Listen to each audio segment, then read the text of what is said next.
এলমান Matin England থেকে, Abdul Kadir from Italy, Farzad Aftab USA.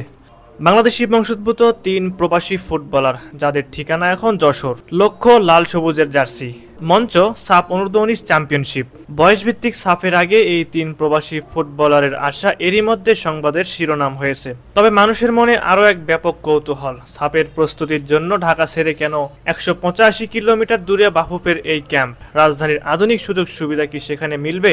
উত্তরের জেলা যশোরে শামসুল হুদা একাডেমিতে চোখ ফেলতেই সব স্পষ্ট হলো। ৩টা মাঠ, আধুনিক আবাসন, ফুড ফ্লেস্ট জিম, উন্নত ডাইনিং, কি নেই সেখানে? ৬৫ বিঘার এই একাডেমিতে যা আছে ঢাকায় তা এক কমপ্লেক্সে মেলা বেশ মুশকিল। সাফ অনূর্ধ্ব-১৯ শেষ নয়, এরপরই শুরু হবে অনূর্ধ্ব-১৭ দলের ব্যস্ততা। বয়সভিত্তিক এই দল অক্টোবরে সাফ ও নভেম্বরে অংশ নেবে এএফসি এশিয়া কাপে। মে থেকে অক্টোবর পর্যন্ত মাসব্যাপী যশোরের এই একাডেমিতে ক্যাম্প করবে অনূর্ধ্ব-১৭ দল। লম্বা সময়ে শুধু ফুটবলই নয়, থাকবে রিক্রিয়েশনের ব্যবস্থাও। মূলত এসব আধুনিক মানের সুযোগ সুবিধার জন্য ঢাকা ছেড়ে যশোরে গিয়ে অনুশীলন করছেন এলমান মতিন, আব্দুল কাদিররা। হামজা আশায় দেশের ফুটবলে যে উন্নতির ছোঁয়া লাগতে শুরু করেছে তা স্পষ্ট বোঝা যাচ্ছে। বিশেষ করে বাফুফের এই পদক্ষেপগুলো, অর্থাৎ বাংলাদেশি বংশোদ্ভূত বিদেশি ফুটবলারদের দেশে নিয়ে এসে তাদের ট্রায়াল নেওয়া, এই সিদ্ধান্ত খুবই কার্যকরী হবে ফিউচারে জাতীয় দলের জন্য।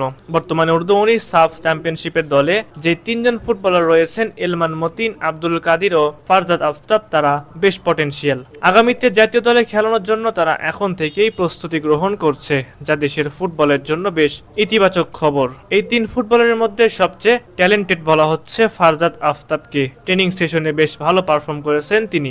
MLS নেক্সট টুর্নামেন্টে খেলেন তিনি। ট্রেনিং সেশনে ফারজাদের দুর্দান্ত পারফরমেন্স দেখে সন্তুষ্ট কোচিং স্টাফ। ফারজাদ তার স্পিড, ড্রিবলিং সবকিছু দিয়েই ট্রেনিং সেশনে মাতিয়ে রাখছেন।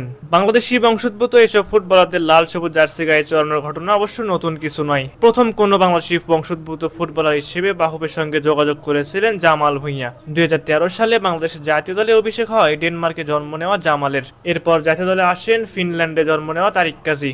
জাতীয় দলে তাদের অন্তর্ভুক্তি উচ্ছ্বাস ভাসিয়েছে সমর্থকদের। তবে সর্বশেষ ইংলিশ প্রিমিয়ার লিগে খেলার অভিজ্ঞতা সম্পন্ন হামজা চৌধুরীর লাল সবুজ জার্সি গায়ে চাপানোটা অতীতের সব উচ্ছ্বাসই ছাপিয়ে গেছে। দেশব্যাপী তোলা আলোড়ন পৌঁছে গেছে বিশ্ব ফুটবলেও। এই আলোড়ন যেন না থামে, সেজন্যই কাজ চালিয়ে যাচ্ছে ফেডারেশনও। দেশের সব জেলাতে আনন্দের জোয়ার বইছে এখন। শুধু যশোরই নয়, হামজা আসার পর বাংলাদেশ ফুটবল যে জোয়ার এসেছে তা দেশব্যাপী ছড়িয়ে দিতে চায় বাফুফে, যার জন্য মাস্টার প্ল্যান করছে বাফুফের ডেভেলপমেন্ট কমিটির সদস্যরা। বাফুফের দায়িত্ব নেবার পরই সকল অব্যবস্থাপনার পুরনো সকল মরিচিকা সরিয়ে ফেলতেছেন তাবিত আওয়াল। এএফসি থেকে স্টেডিয়াম প্রজেক্টের আওতায় ৪ বছরের জন্য বাফুফে পাচ্ছে $1 মিলিয়ন, যাকে প্রপার ইউটিলাইজ করার জন্য রোড ম্যাপ এরই মাঝে শুরু করেছে বাফুফের ডেভেলপমেন্ট কমিটি। সুপ্রিয় দর্শক, আপনাদের কাছে কি মনে হয়, এই ৩ জন ফুটবলার যদি ভবিষ্যতে ন্যাশনাল টিমে চান্স পায় তাহলে কেমন করবে তারা? অবশ্যই আপনারা তাদের বিষয়ে মূল্যবান মতামতটি আমাদের কমেন্ট করে জানাতে ভুলবেন না।